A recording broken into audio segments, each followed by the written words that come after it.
KSRTC ಬಸ್ಗಳು ನಗರ ವ್ಯಾಪ್ತಿಯಲ್ಲಿ ಇದ್ದಾಗ ಸ್ವಲ್ಪ ನಿಧಾನವಾಗಿ ಚಲಿಸಿದ್ರೆ ಒಳ್ಳೆಯದು. ಇಲ್ಲದಿದ್ರೆ ಸಾರ್ವಜನಿಕರು ವಾಹನ ಸವಾರರ ಪ್ರಾಣಕ್ಕೆ ಕುತ್ತು ಬರುತ್ತೆ.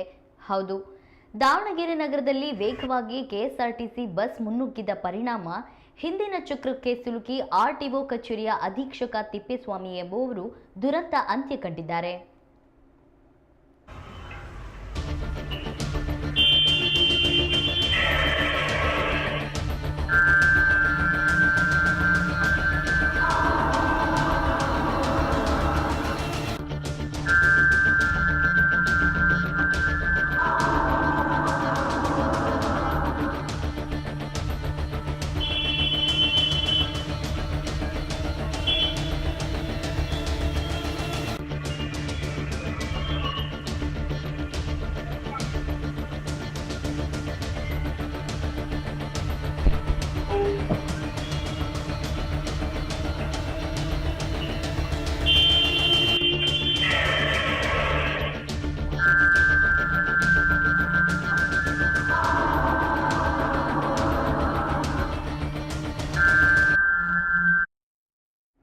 ಇವರು ಚಿಕ್ಕಮಗಳೂರಿನ ಜಿಲ್ಲೆಯ ತರೀಕೆರೆ ತಾಲೂಕಿನ ಶಿವಣಿ ನಿವಾಸಿ ಎಂದು ಗುರುತಿಸಲಾಗಿದೆ.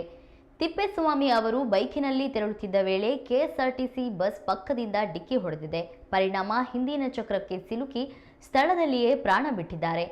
ದಾವಣಗೆರೆ ದಕ್ಷಿಣ ಸಂಚಾರಿ ಪೊಲೀಸ್ ಠಾಣೆಯಲ್ಲಿ ಈ ಪ್ರಕರಣ ದಾಖಲಾಗಿದೆ.